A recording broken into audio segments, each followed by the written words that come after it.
I was sort of the lead on the Dungeon Master's Guide, Jonathan was lead on Player's Handbook, Skip was lead on Monster Manual. Sweet. We've actually got some people asking, like what kind of advice would you give to a new GM? If you could give them like one piece of advice, just one thing to remember always, what would that be? It would probably be to just do, and this sounds easy, but it's actually really hard. To just do whatever is fun. Don't worry about getting all the rules right. Don't worry about anything, but just making things fun. And even if the choice to make things fun means breaking the rules or not going along with the original idea that you had for the storyline or the plot of the adventure or whatever, when you're sitting at the table, if the players are going to have more fun doing it a different way, different than you had planned, or different than what the rules say, or different than what the adventure module that you're using says, don't worry about it. Just do what's fun. Sweet. Now, Jeremy is a huge fan, and he's been feeding you soft questions. I'm here to switch it up a bit, hit you with some tough stuff. What do you think of erotic Star Trek fan fiction? I think it has its place, I'm sure. I don't have a lot of knowledge about it, but I'm sure it's great. So you say. Well, I do have many pseudonyms. There was another question, like, what do you see as do you see any possibilities for revising Talus for use in other game systems besides D&D 3.5?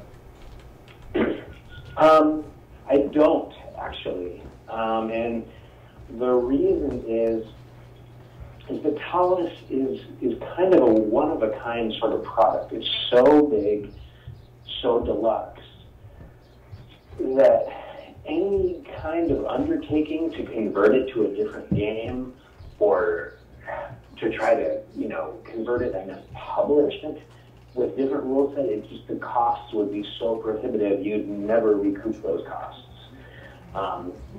The only way that a book like Talus, which is such an expensive book to produce, printing a book like that is just crazy. The only way that could have worked was to release it under a rule set that was hugely popular, right? And so at the time, there was just simply one game that was hugely popular, D&D 3rd edition, 3.5, and so Talus made sense. Producing Talus for pretty much any other rules set system doesn't make a lot of sense. It just would be too much work. Makes sense. It's almost like taking, all of the Forgotten Realms and converting it to some other game system. Not just like the core book, but like the whole line. Yes, you would have to do something like change the way magic worked with a big plague or something. Yeah, exactly. If you were to make a 3D D&D, D and D and D, what would the third D be? I think it would be a requirement that everyone wear funny hats. Nice. Are you watching the feed? Like, do you have a visual on us right now? I don't. I'm actually kind of commiserating with you because I am on the road at the moment. Not actually driving, but I am making my way cross country, and so I am actually just sitting here in a Starbucks talking to you. Nice. Someone else asks, okay, well, first of all, do you have familiarity with My Little Pony at all? I know what My Little Pony is. How about the new sort of resurgence of My Little Pony in Friendship is Magic? I have heard of that, yes. Okay. That's not a yes. Because there's a My Little Pony related deific figure called Celestia, and people are asking about domains. And so there was a question there, but I don't know if that's something that you feel you have enough information to answer. I don't think I do, I'm afraid. Unfortunate. Okay, another interesting one. That was quite the question dodge, by the way. Yeah. That's true. You know, if Monty doesn't want to admit to being a brony, he doesn't have to. That's true. Another interesting question is just how do you think that like recent indie RPGs, so like Dogs in the Vineyard, Fiasco, Dread, etc., have had an influence on mainstream RPGs like D&D? Wow, that's a really good question. That is actually something that, from a professional standpoint, that's a question I'm trying to answer. You know, it is very, very interesting to look at a lot of the indie RPGs, and I think a lot of them are really brilliant. You know, I just met Jason Morningstar at Dragon Con this year and really enjoyed chatting with him. But the thing is that it is also kind of dangerous to think about that kind of design too much because you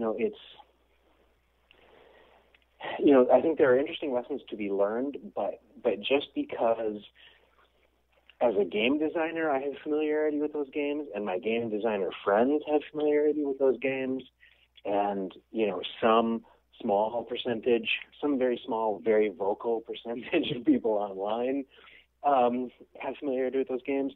You know, when you're talking about the D&D audience, it's this vast group of people who, you know, aren't on role-playing game message boards every day and, you know, aren't kind of as steeped in the broad range of games and the types of game design. And so I think it would be dangerous to try to take a mainstream, and I use that term very loosely, game like D&D and try to take it, you know, too far down that path.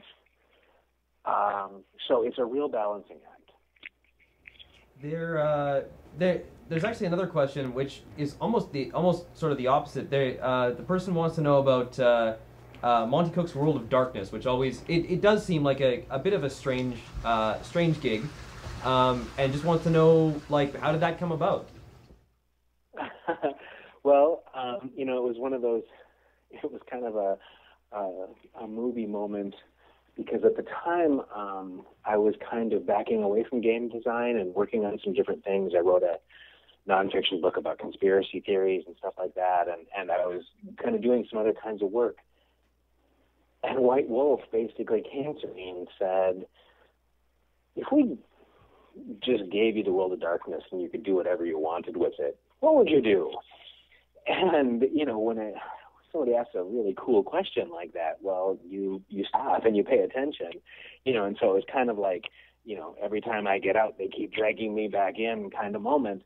But they had originally had the idea, and maybe still do, of having sort of different takes on the World of Darkness, you know, if you're familiar with comics, you know, kind of like an Elseworlds kind of approach, or you know, Marvel Ultimate line, where you know it's the same thing but different, and that's what Monty Cook's World of Darkness is a different look on the same kind of ideas. You know, and so, like, for example, the sort of the hook that I came up with was the World of Darkness as it existed was this really ancient thing steeped in history. And, you know, if you were going to play a vampire, you kind of had to read tons and tons of material to know what the past of your clan was and all this stuff. And I thought, well, you know, what if vampires and werewolves and whatnot, what if they just showed up? What if everything was brand new? What would happen then? What would the World of Darkness look like? How would it be different? Plus, I threw in kind of a post-apocalyptic kind of feel just for fun because I like that kind of thing. Yeah, well, I mean, it did seem like a cool concept. I have one more question for you, and then we're going to let you go. We're super happy that that you were able to call in this morning and chat with us because, yeah, definitely a lot of RPG fans in our viewership and whatnot. Also, I just wanted to let you know that Dungeons and Dragons in Delaware seems to have gained a lot of popularity in our chat. Ooh. Yeah. Okay. Yeah. All right. So, you know, just in case you were thinking of adding a third D at some point, you could bend the ear of someone at Wizards. That could be a way to go. You know, I was thinking actually that you know, maybe one of the first things that I did if I did end up working there full time was I would change it to Dungeons and or Dragons. Oh. I think that's a good idea.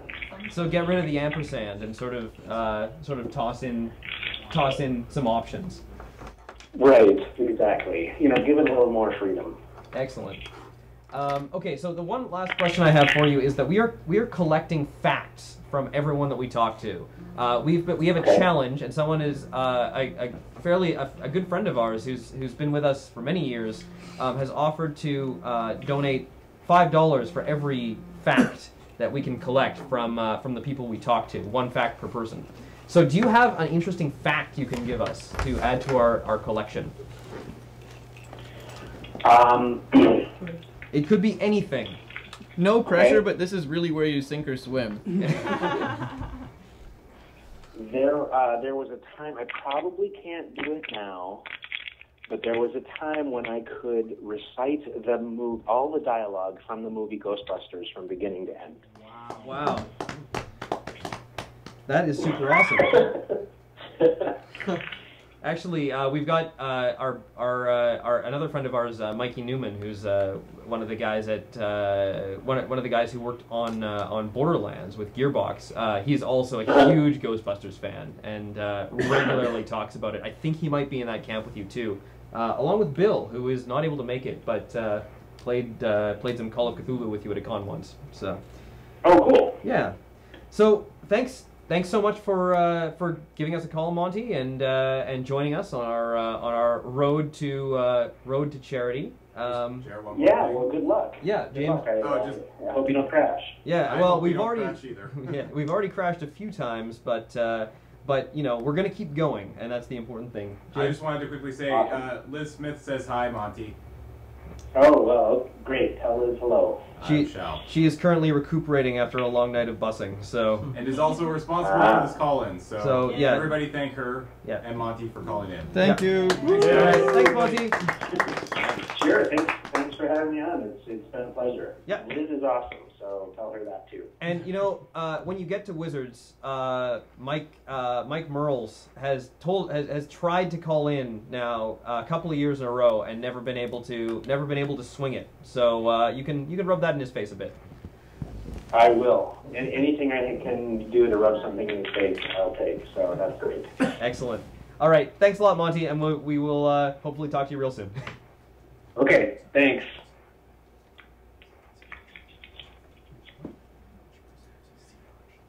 Hooray! Yay! I like that fact. Yeah. Monty Cook can recite the entirety of Ghostbusters. Yeah. So, are we going to be checking in with Fan Gamer again here? We are indeed. And hopefully, who was the guy who was going to go meet him? I can't remember now. Dostro. Dostro, right. Hopefully he will be there on the feed with them. That'd be pretty awesome. Maybe they kidnapped him. That would be even better. You'd be in the van. Although kind of illegal. So just to let you know what's going on, we're going to be checking in with Fangamer in a moment here. Now, Fangamer is a great group of people that are making our amazing T-shirt this year at fangamer.net, and the profits are going to De5ertBus. They are actually racing us right now. They just left Tucson, Arizona about an hour and a half ago and are on their way to Vegas. They are stopping at Phoenix, Arizona to meet our fan Dostro at the IKEA in, I believe, southern Phoenix. Yep. And hopefully he is there now with them. We're going to go check in with them, and we'll see. Yeah, that's a smart idea. That guy's really persistent. That has to be driving you nuts, Crows. What? The notch. Yeah, the dozens of notches. You guys must be just loving this. Oh yeah. I guess you could say I guess you could say we're putting some notches in our band. Yeah.